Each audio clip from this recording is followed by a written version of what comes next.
மிஷினரிகள் மட்டும் இல்லாட்டினா இந்தியா இடுகாடாக அதாவது சுடுகாடாக இருந்திருக்கும் அப்படின்னு கூறியவர் தந்தை பெரியார். ஏன்னா இந்தியாவுல மிஷினரிகள் சாதிச்சது ஏதோ கொஞ்சம் நஞ்சம் கிடையாதுங்க, அது எக்கச்சக்கமான சாதனைகள் இருக்குதுங்க. பென்னி குயிக் அப்படின்ற மிஷினரி முல்லை பெரியார் அணைய கட்டினாருங்க.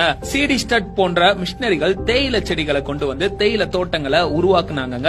மிஷினரி கிரகாம் ஸ்டைன்ஸ் யாருமே தொடாத குஷ்டரோகிகளை தொட்டு பராமரிச்சாருங்க. Robert de Nobili, Veeramamunivar, Peter Percival, collector Ellis Durai, G U. Pope Iyer, Johann Philipp, Ziegenbalg இவங்க எல்லாம் தமிழ் மொழியோட பாதுகாப்புக்காகவும் அதனோட பெருமையை உலகறிய செய்யவும் அரும்பாடுபட்டு இருக்கிறாங்க. மிஷினரி ராணியஸ் சிறை கைதிகளுக்குன்னு நல்வாழ்க்கைய உருவாக்குனாருங்க. 100க்கும் மேற்பட்ட பள்ளிக்கூடங்களை தென்னாட்டுல உருவாக்குனாருங்க.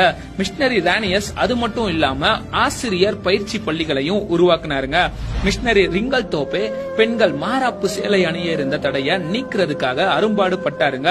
தாழ்த்தப்பட்ட மக்கள் உயர வழிவகை செய்தாருங்க மிஷினரி ரிங்கல் தோப்பே. அடுத்ததா மிஷினரி வில்லியம் கேரி சதி என்னும் உடன்கட்டை ஏறும் கொடிய பழக்கத்தை ஒழிக்க பாடுபட்டாருங்க. பெண் மருத்துவ கல்விக்கு வித்திட்டு மருத்துவமனையை உருவாக்கியவர் தான் மிஷினரி ஐடா ஸ்கைடர் அம்மையார். ஓலை சுவடுகள்ல தவழ்ந்த தமிழ அச்சில ஏத்தி புத்தகங்களை அச்சடிக்க உதவியவர் தான் சீகன் பால் அப்படின்ற மிஷினரி. தரங்கம்பாடியில இவர் தான் பெண்களுக்கான முதல் தமிழ் பள்ளிய உருவாக்குனாருங்க.